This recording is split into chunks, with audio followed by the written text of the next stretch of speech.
Hello champions. तो बेटा आज हमारा एटम चैप्टर का लेक्चर नंबर 3 है। ऑलरेडी हमने फर्स्ट लेक्चर में इंट्रोडक्शन देखा था, एटम के बारे में शुरुआत की जो बेसिक बातें थी क्लास 11 में भी थी और क्लास 12 में भी थी, ये हमने सीखा था। लास्ट लेक्चर में बहुत इंपॉर्टेंट क्वेश्चन पे हमने डिस्कस किया था, जो हमारा रदरफोर्ड एटॉमिक मॉडल था, उस पर हमने डिस्कस किया था। और आज हम डिस्कस करने वाले हैं बोहर एटॉमिक मॉडल पे। और बोहर एटॉमिक मॉडल के हम पोस्टुलेट देखेंगे। ठीक है, लेक्चर के शुरुआत में समझ लो क्या क्या सीखने वाले। अगर आ रहा है तो लास्ट में जो एकदम एंड में जो डेरिवेशन करवा रखा है ना, उसको मैंने काफी आसान तरीके से करवा रखा है, उसे देख लेना। ठीक है, तो आगे का टाइम आपका वेस्ट नहीं होगा। शुरुआत में हम देखेंगे पोस्टुलेट सारे, बोहर ने क्या क्या पोस्टुलेट दिए थे, अभी पोस्टुलेट क्या होता है ये भी समझेंगे। फिर सारे डेरिवेशंस करेंगे, वो रेडियस निकालना है, वेलोसिटी निकालना है, काइनेटिक एनर्जी निकालना है, पोटेंशियल एनर्जी निकालना है, मैकेनिकल एनर्जी निकालना है, टाइम पीरियड निकालना है, फ्रीक्वेंसी निकालना है, एंगुलर वेलोसिटी निकालना है। जितनी भी चीजें निकालनी है सारे हम इजी तरीके से निकालेंगे बेटा। ठीक है, सारी चीजें समझ में आ गई बेटा, इतनी सारी चीजें हम निकालेंगे। और चलिए लेक्चर शुरुआत करते बेटा। तो हेडिंग लगा दीजिए बोहर एटॉमिक मॉडल। अगर आपने रदरफोर्ड वाला वीडियो नहीं देख रखा होगा बेटा, इसके पहले जो था, जो बोर्ड पे छपा हुआ है, इसे देखना चाहते हो तो बेटा यूट्यूब पे सर्च करिए रदरफोर्ड एटॉमिक मॉडल क्लास 12 और आखिरी में लगा दीजिए दिनेश पाल इंस्टीट्यूट। आपको 40 से 50 मिनट का एक औसम सा वीडियो लेक्चर मिल जाएगा बेटा, उसे देख लीजिएगा। ठीक है, ताकि आपको अच्छे से ख्याल आ जाए बेटा कि हम पार्ट इसके बाद वाले लेक्चर में अभी हम क्या करने वाले हैं। चलिए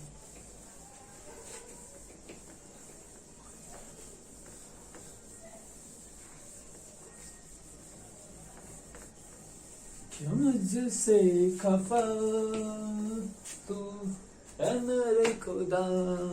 चलो हेडिंग लगा दो Bohr atomic model.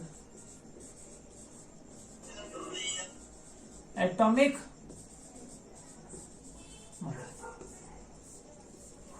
Bohr atomic model.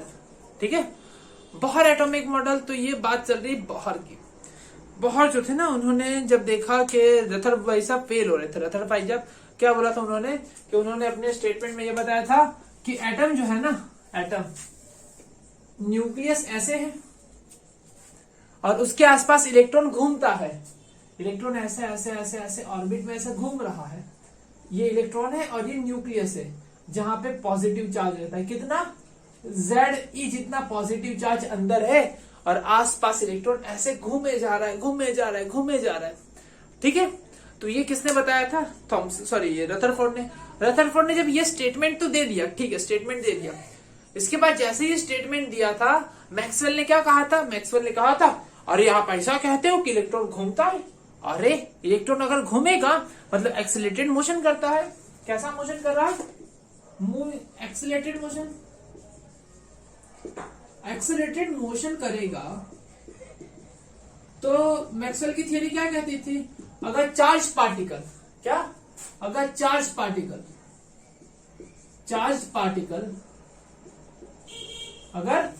Particle accelerated motion करेगा तो क्या निकालेगा बेटा अंदर से? चार्ज पार्टिकल अगर एक्सीलरेटेड मोशन करेगा तो क्या निकालता अंदर से बेटा? एनर्जी निकालता है। अगर ये एनर्जी निकालेगा तो ये घूमते घूमते घूमते घूमते खुद न्यूक्लियस में समा जाएगा। मतलब तो फिर एटम की स्टेबिलिटी रहेगी नहीं। ये चीज पे ये फेल कर गए थे, मतलब रदरफोर्ड समझा नहीं पाए थे। अगर घूम रहा है तो एनर्जी निकालना चाहिए। दो थियरी मिक्स हो रही थी, मतलब क्लैश हो रही थी एक दूसरे पे, एक्सप्लेन नहीं कर पा रही थे। ठीक है, और ये चीजों का उन्होंने ना मतलब मुंह तोड़ जवाब दिया। उन्होंने क्या कहा? बोहर ने बोला भैया एक काम करिए, अपनी थियरी आप अपने पास में रखिए, देखिए पहले हमारी बात सुनिए। हम आपको है ना मॉडल बताते हैं कि मॉडल होता कैसे है। मॉडल मेरे तरह होता है। कैसे होता है? मेरी तरह होता है, ऐसे। उन्होंने कहा कि देखो ये ना न्यूक्लियस है, न्यूक्लियस जहां पे पॉजिटिव चार्ज रहता है। कितना पॉजिटिव चार्ज रहता है? Ze रहता है ना। चलो, झंडू बम इलेक्ट्रॉन। कौन सा इलेक्ट्रॉन? झंडू बम इलेक्ट्रॉन। इलेक्ट्रॉन नहीं होते, प्रोटॉन होता है। जेड प्रोटॉन रहता है अंदर, प्रोटॉन। जेड प्रोटॉन रहता है। इसके आसपास इलेक्ट्रॉन ऐसे घूम रहा है, ऐसे ऐसे ऐसे ऐसे। चलो, तो उन्होंने पहले स्टेटमेंट में क्या कहा, पोस्टुलेट नंबर 1, पोस्टुलेट नंबर 1 में इन्होंने डायरेक्टली शॉर्ट में सारी चीजें एक्सप्लेन कर दिया बेटा।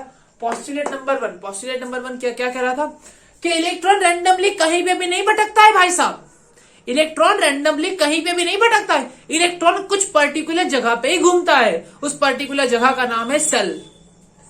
पहला पोस्टुलेट किसे डिफाइन कर रहा था, पहला पोस्टुलेट डेफिनेशन दे रहा था, डिफाइन कर रहा था सेल को।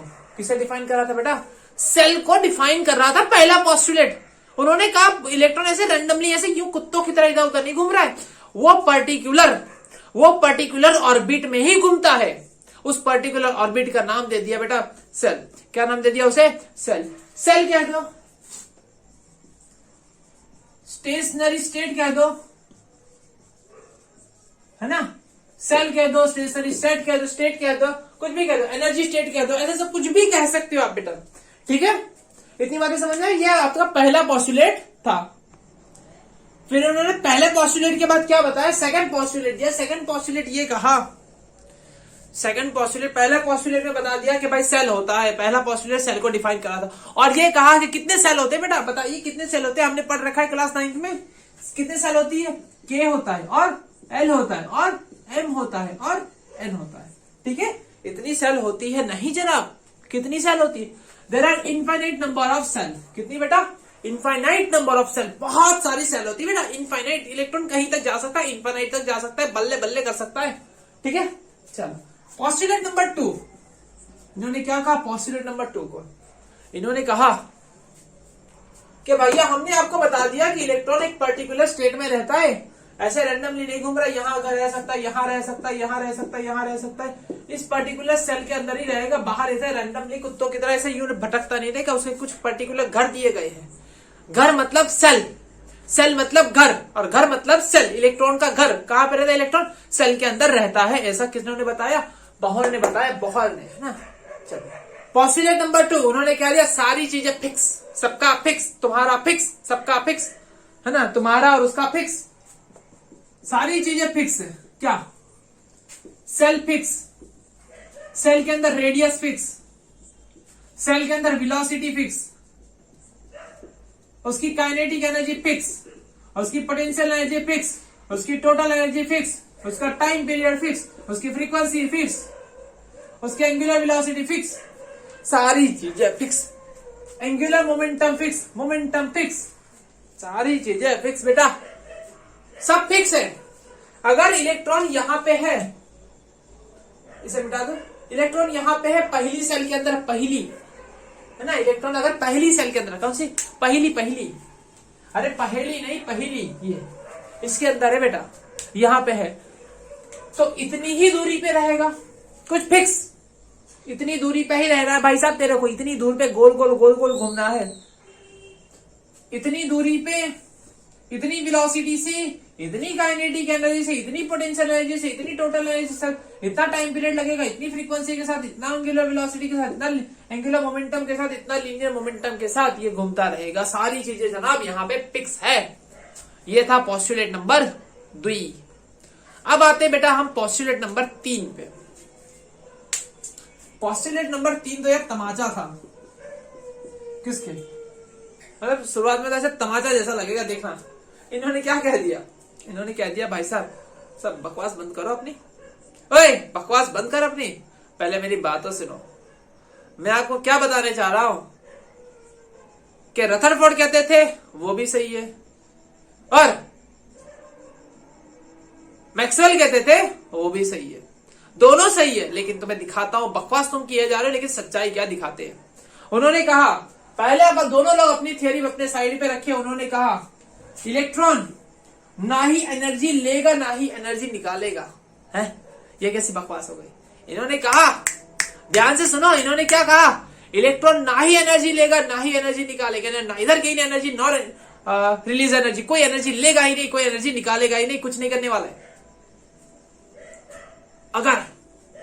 अगर वो उसी सेल के अंदर है, अगर मान लो अब 10 मिनट से देख रहे हो बेटा, अब 10 मिनट से लेक्चर, सर 9 मिनट बाद 10 मिनट का हुआ, तो चलो मान लो 9 मिनट से आप देख रहे हो, ये इलेक्ट्रॉन जो है ना वो यहाँ पे है। ये जनाब ये इलेक्ट्रॉन यहाँ पे ऐसे चक्कर लगा रहा है। अब क्यों लगाता है चक्कर? हमसे ज्यादा आपको एक्सपीरियंस है बेटा। अब बहुत से को चक्कर लगाते हैं, आपको सब पता है चक्कर कैसे लगाया जाता है, क्यों लगाते हैं, है ना। चक्कर लगा लगा के साइकिल गाड़ियों के है ना टायर घिस गए होंगे, चप्पल घिस गई होगी, लेकिन कुछ हाथ नहीं आया होगा। चक्कर बहुत बड़ी चीज होती है बेटा, चक्कर में ना पड़ा करो, है ना। चलो ऐसे चक्कर लगा रहे हैं। अब पिछले 10 मिनट, अब तो 10 मिनट हो गए ना, हाँ 10 मिनट से ना देख रहे चक्कर लगाया जा रहा है, चक्कर लगाया जा रहा है, चक्कर लगाया जा रहा है। तो 10 मिनट तक उसने कोई एनर्जी ली नहीं है। अभी 10 मिनट हो गए बेटा, 10 मिनट तक इलेक्ट्रॉन ने कोई एनर्जी, अगर वो गलती से एनर्जी लेता, अगर वो गलती से एनर्जी लेता तो क्या करेगा? आगे जाएगा। कहां जाएगा बेटा? आगे। वो क्या करेगा? या तो वो इस घर में जाएगा, या तो वो इस घर में जाएगा, या तो वो इस घर में जाएगा। ठीक है, वो जंप करके किसी ना किसी घर में जाएगा बेटा। ऐसे आजा, यहाँ पे और यहाँ पे और यहाँ पे, इनमें से किसी भी सेल के अंदर यहाँ पे देख सकते हैं आप, इलेक्ट्रॉन जा सकता है।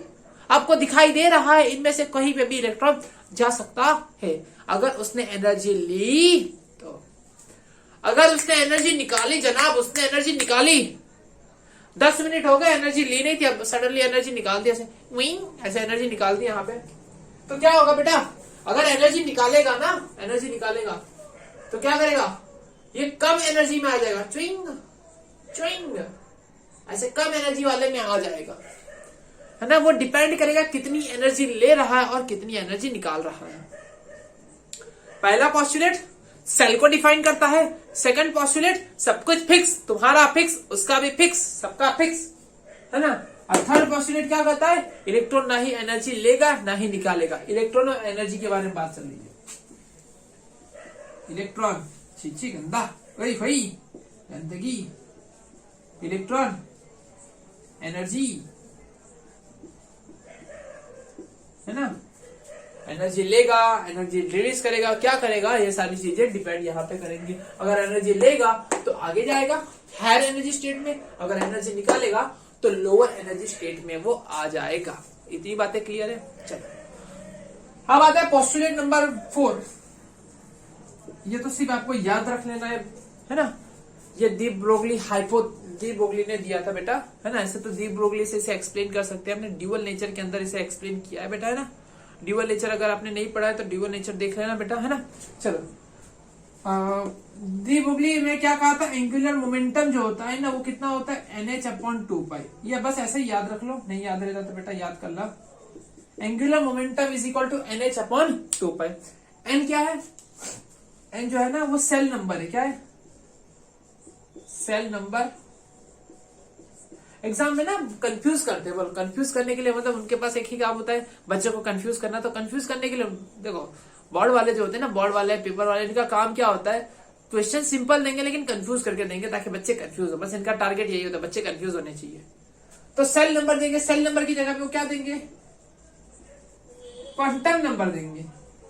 एक तो बच्चा एग्जाम से पहले डरा होता है और उनको क्वांटम दिख जाता है ना और ज्यादा डर जाते हैं। क्वांटम नंबर लिख के देते हैं, सेल नंबर दिख के देंगे, ठीक है। चलो इतनी बातें समझ में आ गई। सेल नंबर कह दो, क्वांटम नंबर कह दो, एन कह दो, है ना, ठीक है। एच क्या होता है? H is a Planck constant. क्या है? Planck constant, Planck constant, Planck constant एक कांस्टेंट है बेटा जिसकी वैल्यू फिक्स है। कितनी है? 6.626 6.626 इंटू 10⁻⁻34। ठीक है। चलो एल जो है, एल इज एंगुलर मोमेंटम। क्या होता है? एल जो है वो तुम्हारा एंगुलर मोमेंटम है। अब इसका यूनिट बनाना चाहते हो, एच का यूनिट, तो एच का यूनिट जो होगा ना वो एग्जैक्टली एंगुलर मोमेंटम के जैसा होगा। देखो एंगुलर मोमेंटम का यूनिट निकालो। एंगुलर मोमेंटम क्या होता है? एंगुलर मोमेंटम मतलब क्या होता है? आर क्रॉस पी, है ना, आर क्रॉस पी। अगर ये याद रहे तो याद रखना, नहीं याद रहे तो बेटा कोई दिक्कत नहीं है। ये क्या होता है? आर पी मोमेंटम क्या होता है, mv होता है, mv, ठीक है। रेडियस देखो, रेडियस ये रही और वेलोसिटी ये रही, दोनों के बीच में एंगल कितना होता है 90, तो ये कौन सा होता है mvr sin 90, r mv sin 90, sin 90 कितना हो जाता है बेटा 1। चलो तो एंगुलर मोमेंटम कितना हो गया mvr, बस इतना याद रख लो, बात खत्म। अगर याद है तो ठीक, नहीं याद है तो इतना याद रख लिया करो। एंगुलर मोमेंटम कितना होता है बेटा mvr, इतना होता है एंगुलर मोमेंटम mvr होता है। डन, बहुत बढ़िया। कट रहा है ना, ये दिख नहीं रहा है ना, यहाँ पे लिख देता हूं, एंगुलर मोमेंटम mvr होता है। चल बहुत बढ़िया, mvr। तो यहाँ पे आप लिख सकते हो mvr is equal to nh upon 2 mass का यूनिट क्या होता है केजी, ये होता है मीटर पर सेकंड, और ये एक मीटर और मीटर स्क्वायर पर सेकंड हो गया, यूनिट बन गया, दिखाई दिया। प्लांक कांस्टेंट की वैल्यू 6.626 है ना, -34 केजी मीटर स्क्वायर अपॉन ये सेंटीमीटर, ठीक है। क्लियर है पूरा, देख लो। चलो बहुत बढ़िया, एकदम अच्छे से दिख रहा है। चलो छाप लो इसे, 4 पोस्टुलेट हो गए बेटा। अब चलते हैं, अब सीधा डेरिवेशन पे चलते हैं, जो सबसे इंपॉर्टेंट सेक्शन है इस चैप्टर का, ठीक है। मिटाने जा रहा हूं, 1 2 3, चलिए मिटाने जा रहा हूं। चलिए बहुत निकाल लो,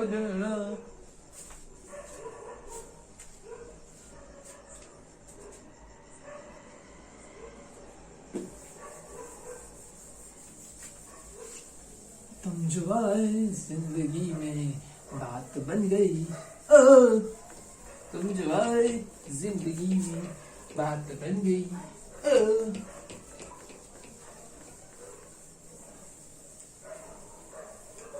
पहला पहला प्यार है,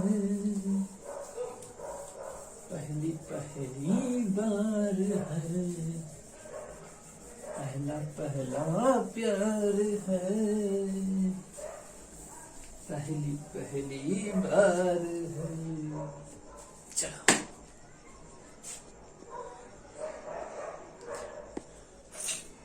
चलो शुरुआत करते हैं डेरिवेशन की।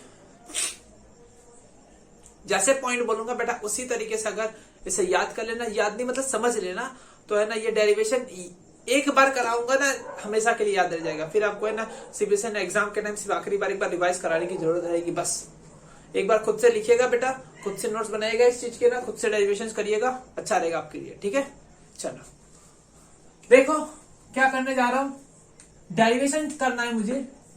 क्या क्या निकालनी है, पहले रेडियस निकालनी है, वेलोसिटी निकालनी है, काइनेटिक एनर्जी निकालनी है, पोटेंशियल एनर्जी निकालनी है, टोटल एनर्जी निकालनी है, मैकेनिकल एनर्जी कहते हैं जिसे, ठीक है। कट रहा है, चलो radius, velocity, kinetic energy, potential energy, mechanical energy, total energy से हम कहते हैं, एंगुलर मोमेंटम तो पता ही है बेटा, है ना, ठीक है। टाइम पीरियड निकालना है, फ्रीक्वेंसी निकालनी है, एंगुलर वेलोसिटी निकालनी है, ये सारी चीजें हमें निकालनी है। आइए शुरुआत की जाए। तो हमें 2 फॉर्मूला की जरूरत है, तो 2 फॉर्मूला हम यहां से उठाएंगे एक एक करके। चलो पहला हम उठाते हैं रदरफोर्ड मॉडल से।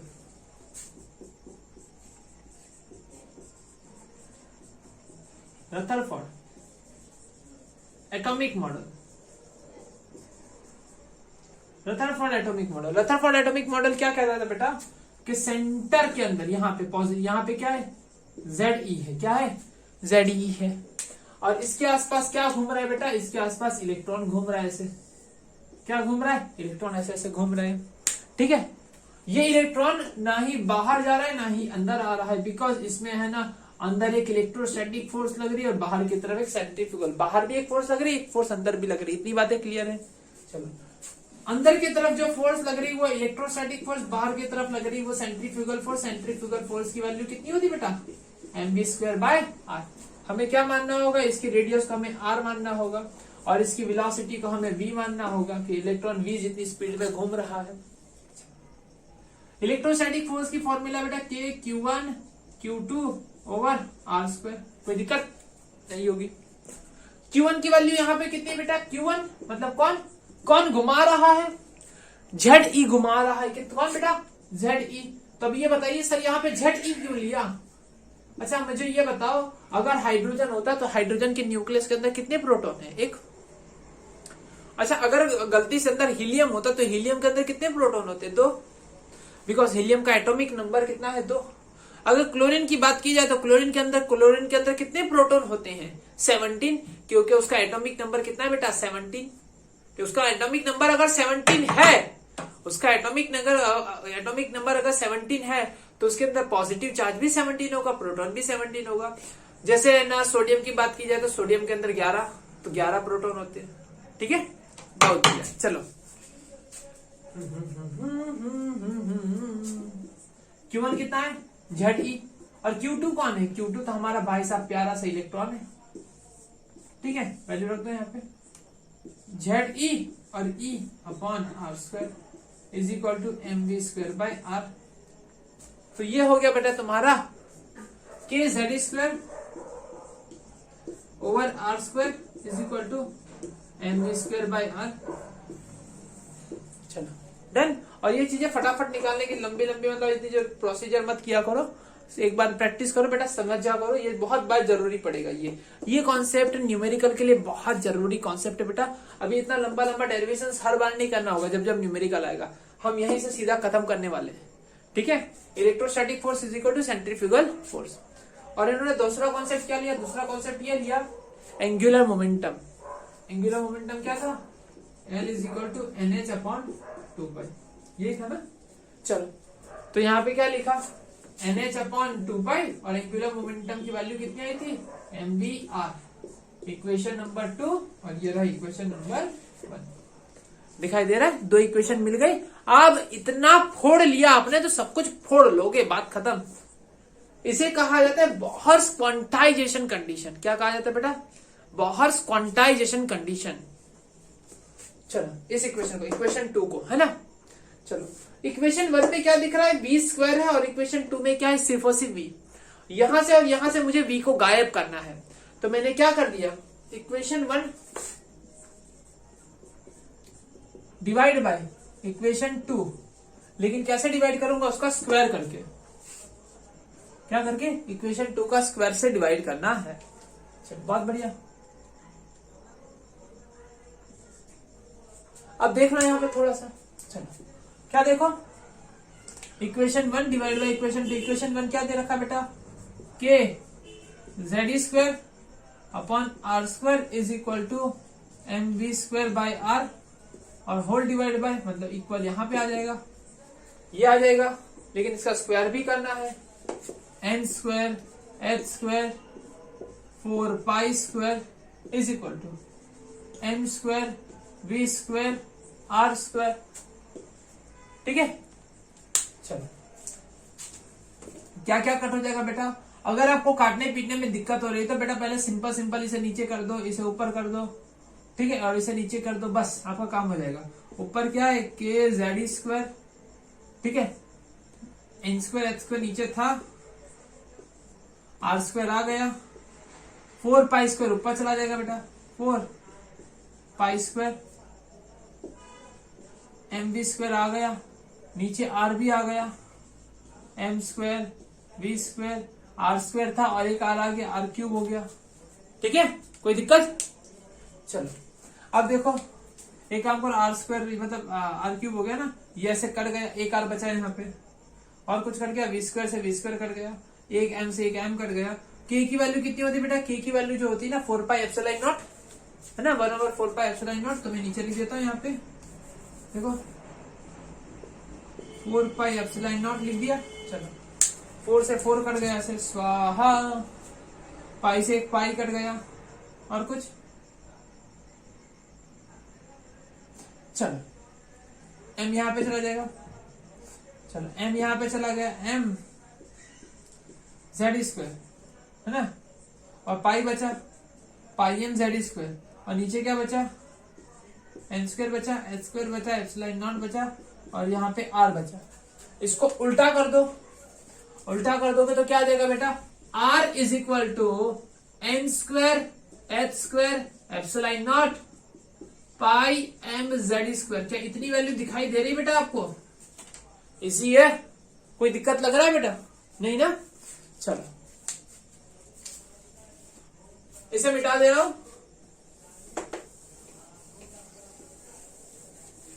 वीडियो पॉज करके बेटा फिर से जितना करवाए उतना डेरिवेशन एक बार अच्छे से देख लेना, फिर वीडियो को आगे कंटिन्यू करना। यहीं से कंफ्यूजन क्रिएट मत करना बेटा। ऐसे तो कोई कंफ्यूजन क्रिएट होने जैसे मुझे नहीं लग रहा है कि आपको होगा, क्योंकि आप काफी स्मार्ट और 12th में पढ़ते बेटा। ठीक है, चलो आर की जो वैल्यू आई बेटा उसमें कुछ चीजें कांस्टेंट है, कुछ चीजें वेरिएबल है। Like H square epsilon not constant है, चलो पाई एम ई स्क्वायर कांस्टेंट है, और वेरिएबल क्या है, एन स्क्वायर और जेड है ना, ये सारे कांस्टेंट है प्रोपोर्शनल टू एन स्क्वायर, और r is inversely proportional to 1/z। इसका मीनिंग समझ में आया बेटा? ये सारे कांस्टेंट है बेटा। इसकी जो वैल्यू आ रही है ना, ये वैल्यू कितनी आ रही है इसकी, जो आर इज इक्वल टू 0.53, कितना आ रहा है 0.53, और ये ऐसे n square by z angstrom में आता है। कितने आता है? आंगस्ट्रॉम। आंगस्ट्रॉम मतलब 0.53 n square by z into 10⁻⁻10 metre. इतना छोटा है ना, इतनी रेडियस पे घूमता है, बहुत छोटे 10⁻⁻10 की मीटर की रेडियस में घूमता है। चलो अब देखो, r is directly proportional to n square दे रखा है। एन स्क्वायर मतलब एन मतलब नंबर ऑफ सेल है, पोजीशन ऑफ इलेक्ट्रॉन सेल को बताता है। अब बताओ, जैसे जैसे इलेक्ट्रॉन पहली सेल देखो, ये पहली सेल, दूसरी सेल, तीसरी सेल, जैसे जैसे पहली सेल में होगा दूसरी सेल में जाएगा तो अपने आप रेडियस बड़ी हो जाएगी, तीसरे सेल में जाएगा तो अपने आप और रेडियस बड़ी हो जाएगी। ठीक है ना, जैसे जैसे दूर जाएगा अपने आप रेडियस बड़ी हो जाएगी। तो आपने रेडियस देखना था किसके प्रोपोर्शनल है बेटा, एन स्क्वायर के। जैसे ही एन बड़ा करोगे आपका रेडियस बड़ा हो जाएगा। चलो याद करो, पीरियोडिक टेबल देख रखा होगा ना, पीरियोडिक टेबल, उसमें ऊपर से जब नीचे आते हो, ऊपर से जब नीचे आते हो तो एटम की साइज बड़ी होती चली जाती है। क्यों बड़ी होती चली जाती बेटा? क्योंकि एटम की साइज नए नए सेल बढ़ती जाती ना, पहले 5th cell, 6th cell, 7th cell, ये सारी चीजें बढ़ती चली जाती हैं। इसकी वजह से एटम का साइज बड़ा होता है। अब यहाँ पे देखो 1/z।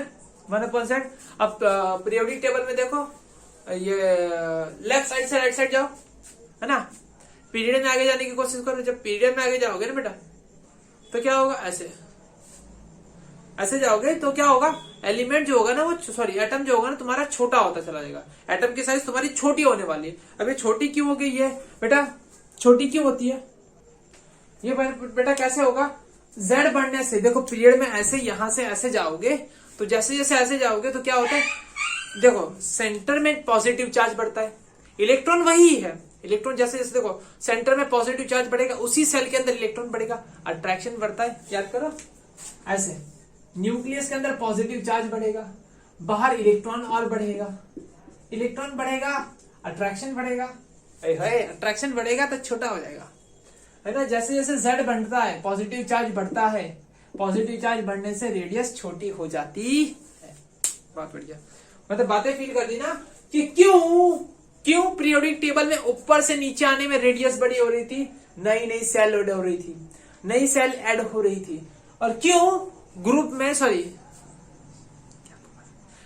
ऊपर से नीचे आने में क्यों रेडियस बड़ी हो रही थी बेटा, नई नई सेल ऐड हो रही थी। क्यों पीरियड में लेफ्ट टू राइट जाने में एटम की साइज छोटी होती है? क्यों छोटी होती है? क्योंकि पॉजिटिव चार्ज बढ़ता है, अट्रैक्ट कर लेता है, अट्रैक्ट करता है, अट्रैक्ट करता है, अट्रैक्ट करके पास में बुला लेता है, तो थोड़ा सा उसकी रेडियस छोटी हो जाती है। ये था डेरिवेशन रेडियस का। रेडियस का डेरिवेशन समझ लिया बेटा, इसका स्क्रीनशॉट ले लो, कॉपी कर लो फटाफट। ठीक है, तो अब इसके बाद हम जाने वाले हैं, हमारा टॉपिक है वेलोसिटी पे। वेलोसिटी पे पहुंच रहे हैं, चलिए हेडिंग लगा दीजिए फटाफट वेलोसिटी पे। देखो इसमें कौन सी फॉर्मूला काम है, ये वाला फॉर्मूला काम है, ये रहा, ये मिटा दे रहा इतनी चीजें।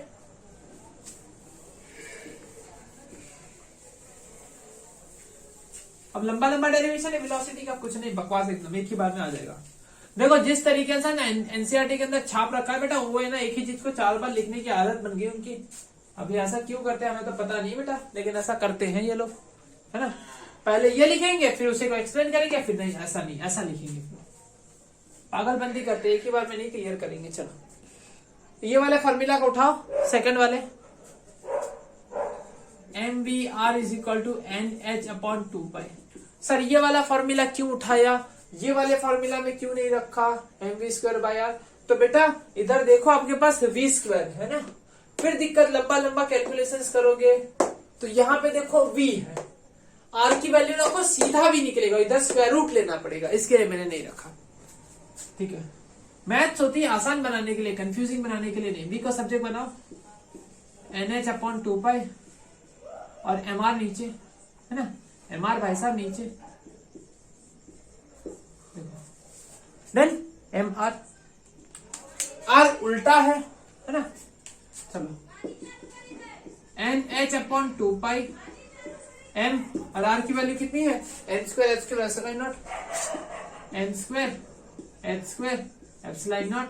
और r की वैल्यू और दूसरा πm z², नीचे का ऊपर चला गया बेटा, πm z²। चलो जितनी चीजें कटती है काट दो बेटा, 2 पाई से पाई कट गया, एक m से एक m कट गया, और क्या कट गया, एक n से एक n कट गया, एक h से एक h कट गया, ऊपर बचा z², क्या बचा बेटा z², और नीचे बचा 2NH∈0। ये होती बेटा तुम्हारी वेलोसिटी, है ना, ये वेलोसिटी हो गई। v इज इक्वल टू, देखो अब यहाँ पे कुछ चीजें कांस्टेंट है बेटा, जैसे e² कांस्टेंट है, 2 कांस्टेंट है, h कांस्टेंट है, ε0 कांस्टेंट है, और वेरिएबल क्या है, z/n वेरिएबल है। इन सब की वैल्यू रखूंगा तो आंसर कितना हो जाएगा बेटा, देखो प्रोपोर्शनलिटी देख ली जाए, हमें दिख रहा है v is directly proportional to z and v is inversely proportional to n। इसके पहले वाले केस से थोड़ा उल्टा आंसर आया, है ना। चलो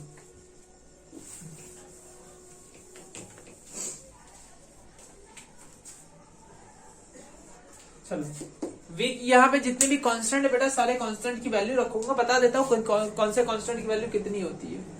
सारे कांस्टेंट की वैल्यू अगर रखूंगा तो कितना हो जाएगा, देखना ध्यान से बोलना, 2.18 into 10 to the power 6, 2.18 into 10 to the power 6 z/n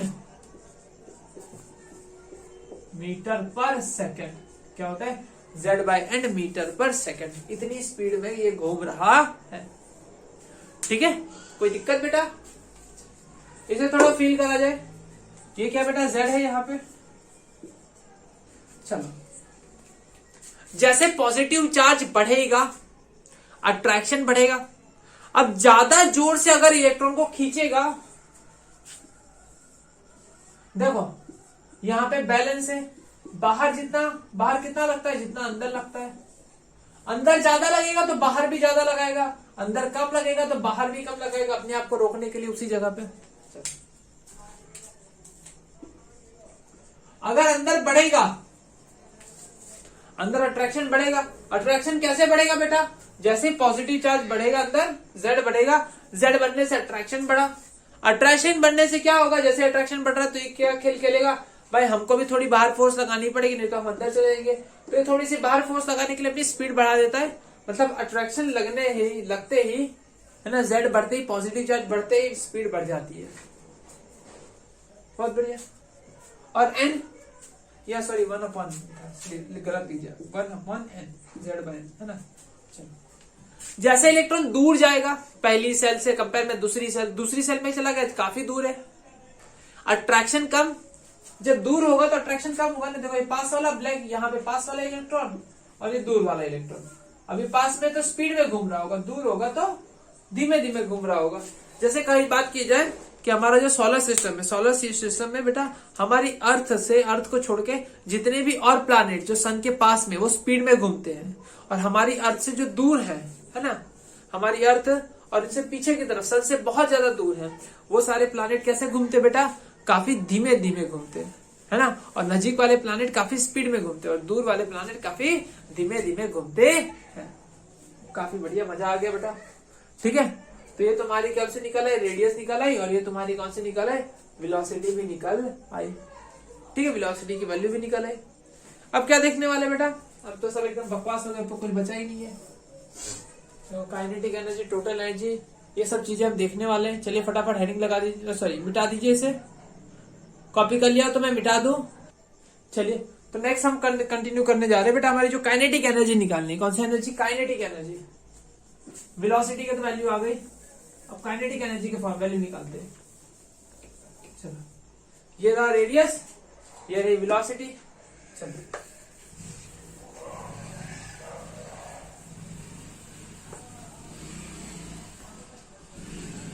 radius का फॉर्मूला क्या है, radius is equal to pi m z square और n square h square epsilon, sorry उल्टा लिख दिया, n square h square epsilon not pi m z square.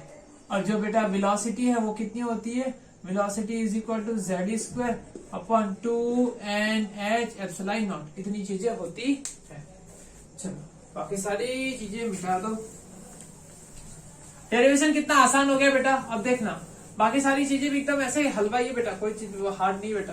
अगर ये दोनों रेडियस और वेलोसिटी आपने निकाल लिया ना बेटा, रेडियस और वेलोसिटी निकालने का आसान तरीका क्या था, दो फॉर्मूला आपको याद रहना चाहिए, दोनों फॉर्मूला का एक स्क्वायर लेके डिवाइड कर लो, बस काम खत्म यार। काइनेटिक एनर्जी का फॉर्मूला, काइनेटिक एनर्जी होती है हाफ एम वी स्क्वायर। ठीक है, हाफ एम वी स्क्वायर। चलो हाफ लगाओ, एम वी कितना है, वी ये रहा, स्क्वायर कर दो इसका, z square e raise to 4, 2 का square 4, n square h square epsilon not square. खत्म। आंसर कितना आया, m z square e raise to 4, 4 2 सा 8, n square h square epsilon not square. Kinetic energy मिल गई, डन। अब बात करते पोटेंशियल एनर्जी की। पोटेंशियल एनर्जी का फॉर्मूला क्या था, के Q1 Q2 ओवर आर। ठीक है, चलो न्यूक्लियस जिसमें Z है और आसपास इलेक्ट्रॉन घूम रहा है। ठीक है, इलेक्ट्रॉन के पास चार्ज कैसा होता है, नेगेटिव चार्ज होता है।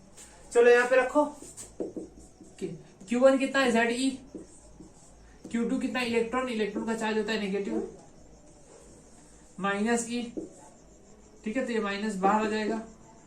और R कितना है बेटा, R तुम्हारा ये रहा, n square h square epsilon not.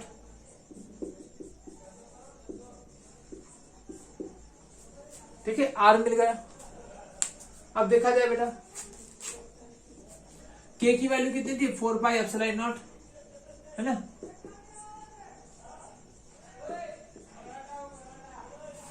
Epsilon not, चलो पाई से पाई मर गया, ऊपर जेड एम बचा, ऊपर जेड इंटू जेड स्क्वायर बचा, E square E S to 4 बचा।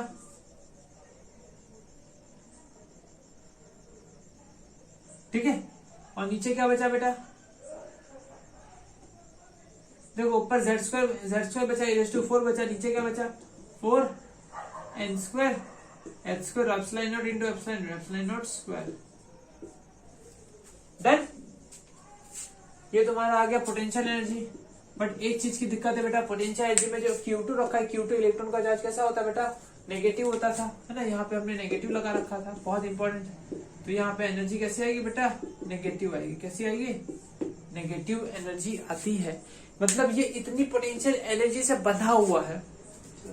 इन दोनों को कंपेयर किया जाए तो एक चीज दिखाई दे रही बेटा, जो काइनेटिक एनर्जी को अगर मैं डबल कर दूं, है ना, काइनेटिक एनर्जी को अगर मैं डबल कर दूं तो क्या हो जाएगा, ऐसे कट जाएगा, ये 4 हो जाएगा। 4 किसका बेटा, ये रहा। मतलब काइनेटिक एनर्जी को मुझे क्या करना है, जस्ट डबल करना है, तो मुझे क्या मिल जाएगा, potential energy.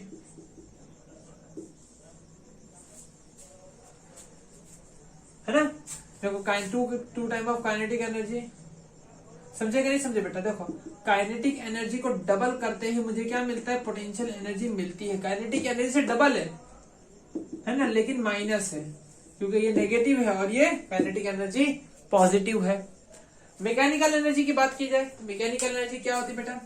It's a sum of kinetic energy plus potential energy is called as mechanical energy, है ना। चलो kinetic energy plus potential energy के एडिशन को क्या कहा जाता है? Mechanical energy.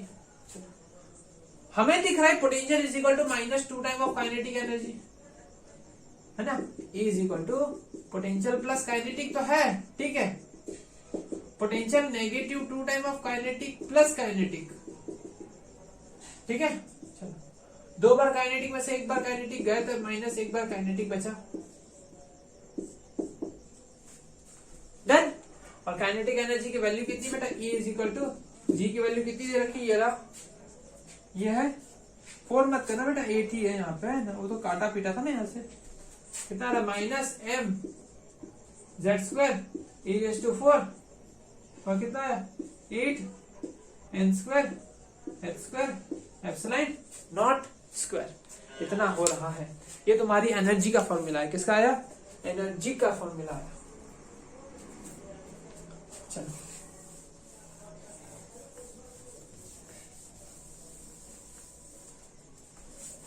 ये 3 फॉर्मूला सबसे ज्यादा इंपॉर्टेंट थे बेटा। रेडियस का फॉर्मूला आता है ऐसे 0.53 n²/z एंगस्ट्रॉम। वेलोसिटी का आता है 2.18 × 10⁶, है ना, z/n मीटर पर सेकेंड। अब काइनेटिक एनर्जी का फॉर्मूला क्या आ गया? काइनेटिक एनर्जी सॉरी मतलब मैकेनिकल एनर्जी E का फॉर्मूला क्या आया? E is equal to -mz² e⁴ 8n²h²ε0²। अच्छा, अगर सारी चीजों की जो वैल्यू है बेटा अगर यहाँ पे रखोगे तो आंसर किस में आएगा? जूल में। किस में आएगा बेटा? जूल में। पर बेटा मुझे आंसर जूल में नहीं चाहिए, मुझे किस में चाहिए बेटा? इलेक्ट्रॉन वोल्ट में चाहिए। किस में? इलेक्ट्रॉन वोल्ट में। तो मैंने E से डिवाइड कर दिया। किस में डिवाइड कर दिया? E से।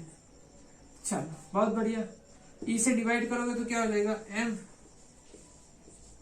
z² की जगह पे क्या हो जाएगा बेटा?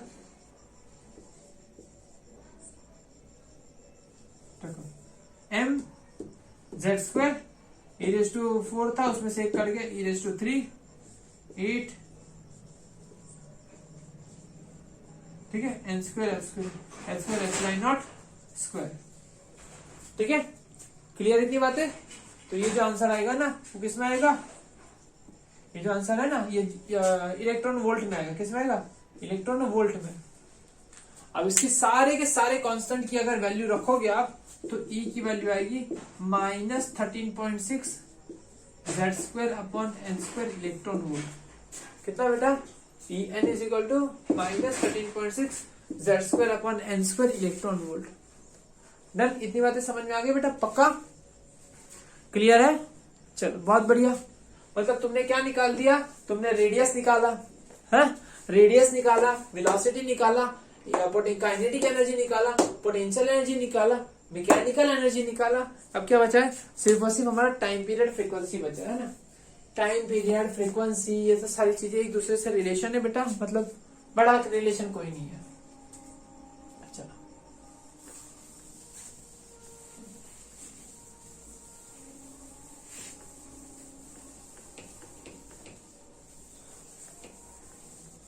चलो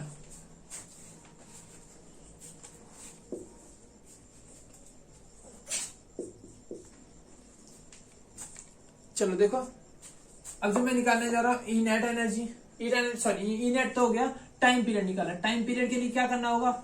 अच्छा, इलेक्ट्रॉन कितना घूम के आया? 2πr। कितनी वेलोसिटी से? v जितनी वेलोसिटी से। उसे कितना टाइम लगा? Time period t।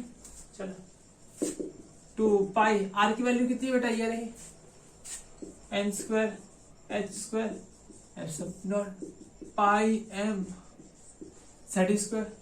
चलो वेलोसिटी का फॉर्मूला क्या बेटा? वेलोसिटी जो है ये रही z², है ना, और डिनोमिनेटर ऊपर 2NH epsilon nought, time period मिल जाएगा बेटा। चलो पाई से पाई कट जाएगा बेटा, और क्या कट जाएगा, चलो t इज इक्वल टू कितना हो जाएगा, ऊपर 2 n² h² epsilon not square, और ये NH भी है बेटा, ठीक है। चलो तो ये सारी चीजों को मिलाओगे तो कितना हो जाएगा, देखो v की वैल्यू कितनी आई थी बेटा, v की value z² upon n2NH epsilon not. चलो ये सारी चीजों को मिलाओगे तो बेटा ये ऊपर हो जाएगा 4, है ना, n into n, n³ h³ epsilon not square, ठीक है, पाई m z², है ना, m z² e⁴ देन इतना तुम्हारा टाइम पीरियड निकलता है। मतलब कुछ करना नहीं बेटा, तुम्हें क्या करना होगा, अगर क्वेश्चन में दे रखा है ना टाइम पीरियड निकालो, तो आपको क्या करना होगा, यही कॉन्सेप्ट लगा देना, रेडियस निकालो, वेलोसिटी निकालो, वैल्यू निकालो, काम खत्म करो बस। फ्रीक्वेंसी पूछा होगा तो इसका उल्टा कर दो, फ्रीक्वेंसी निकाल आएगी, है ना, m z² e⁴ 4 n³, ठीक है। चलो बहुत बढ़िया, आपकी फ्रीक्वेंसी निकाल आएगी, ठीक है। तो ये सारे डेरिवेशंस यहाँ पे खत्म होते बेटा। देखो एंगुलर वेलोसिटी, देखो ये भी देख लो, चलो कुछ नहीं, एंगुलर वेलोसिटी ऑलरेडी आ गया, mvr is equal to nh upon 2π। चलो time period, frequency, angular velocity कितनी होती है बेटा, देखो यहाँ पे देखो, velocity is equal to r omega, क्या होता है, omega is equal to v/r, कितना होता है, v/r, velocity upon radius is equal to angular velocity. Done, हो गया, बात खत्म।